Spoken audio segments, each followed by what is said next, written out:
This woman, a variety performer and outstanding actress, was well known before joining Motown and remained so after she departed. Despite nearly a 2-decade-long music career, this woman is better recognized as an actress than a singer, having to use both of her abilities as the star of her own television series. In between, she was one of Motown's most popular performers. The centerpiece of today's video is all about Barbara McNair. Now, if you guys love my videos and love supporting me, then I suggest you become a member of the channel where I will be releasing exclusive videos just for you all. Be sure to get that family tier so you won't miss out on these exclusive perks. Now, before we start, let's be sure to leave a like on the video, subscribe to the channel, and push that notification bell to be sure you won't miss out on any more content. Now, without further ado, let's cue that intro.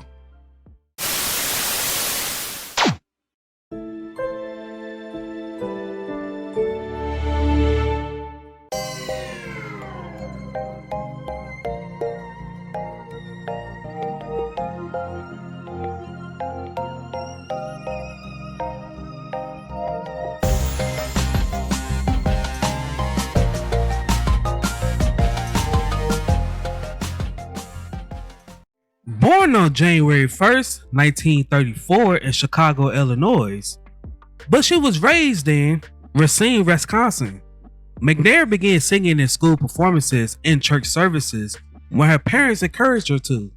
McNair attended Washington Park High School and graduated in 1952. After high school, McNair attended the American Conservatory of Music in Chicago.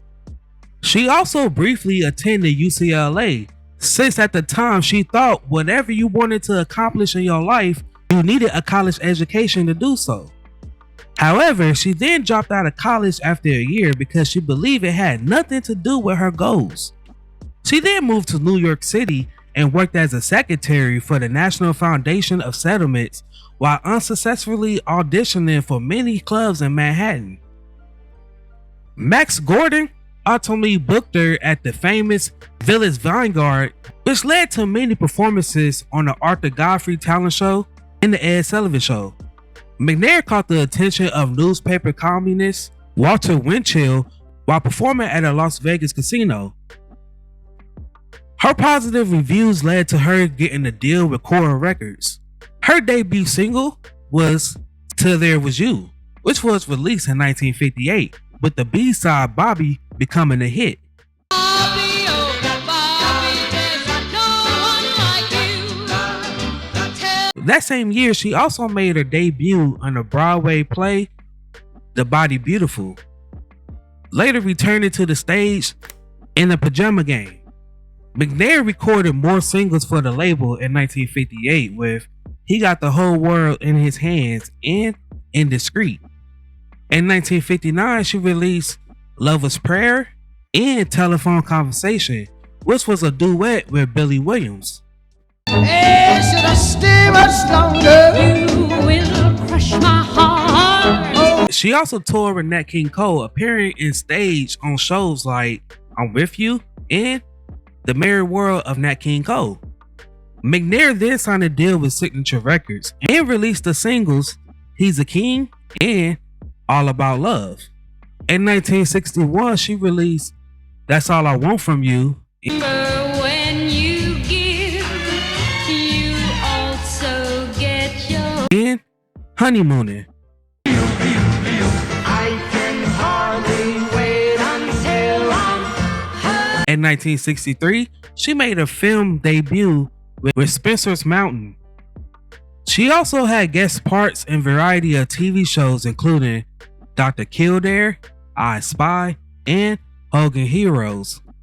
After a one-off 1965 effort with Warner Brothers, she released Wanted Me. And later that same year, she signed a deal with Motown Records, scoring her biggest hit with the label debut, You're Gonna Love My Baby. I still love him. He's not the kind to leave you. Followed by Everything Is Good About You couldn't live without you. You must have come from heaven above. My whole world is empty without you. The world is empty without you, babe. And Baby A Go-Go, which is arguably her strongest song to date.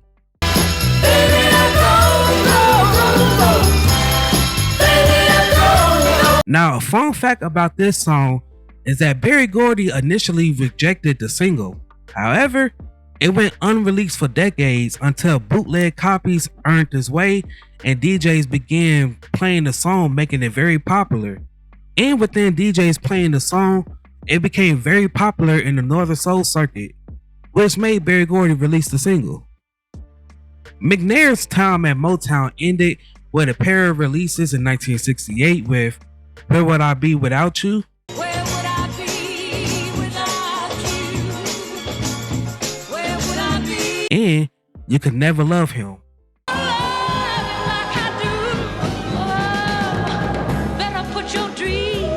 For that point forward, she directed most of her energy into her acting career. Returning to the big screen in the hit crime drama If He Hollers, Let Him Go, followed in 1969 when she co-starred in a role with Elvis Presley in the movie Change of Habit.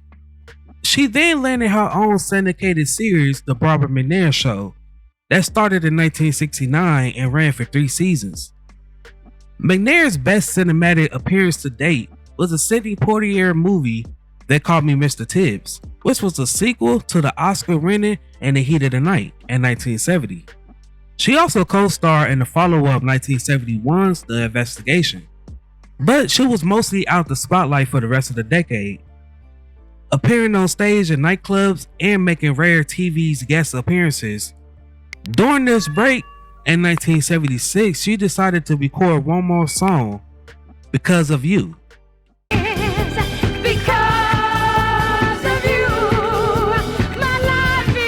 Now, to explain her break, it was mainly due to the fact that in October of 1972, she was arrested for possession of heroin at a Playboy club. The charges stemmed from McNair signing from a package that was delivered to her home that contained drugs. McNair stated that she had no knowledge of what was in the package or had no knowledge of who sent it. Her then husband, Rick Manzi, who also allegedly had ties to the mob, was later charged with the crime, and the charges against McNair was dropped in April of 1973. McNair declared bankruptcy in September of 1987 with debts of $458,000, which is equivalent to $1.3 million in today's money. Also during this break, she was living in the Los Angeles region where she practiced playing tennis and skiing to stay in shape and occasionally traveling. McNair's break from TV was soon end, but she landed a recurring role on the short-lived daytime soap opera show General Hospital in 1984. Shortly after, she then made a return to feature films, when in 1996 she appeared in Neon Signs. In addition to her own headline nightclub shows, she appeared in Sophisticated Ladies, which was a theatrical homage to Duke Ellington music. McNair was married 5 times and she had no children. Her first marriage was to a man named Earl Wright, and they was married from 1953 to 1955. From 1963 to 1971, she was married to Jack Rafferty. In August of 1972, she married Rick Manzi, who she had met in 1965 while she was separated from her second marriage. McNair and Manzi was married until his passing in December of 1976. 3 years after Manzi passed, McNair married Ben Strahan in 1979. They got divorced in 1987, and her last marriage was to Charles Blecker in 2006, who she remained married to until her passing. Sadly, after a 7-year battle with throat cancer, McNair passed on February 4th, 2007 at the age of 72. Now, before we go, I have a question for you all. What is your favorite song by Barbara McNair, or your favorite or your favorite film or TV show she appeared in.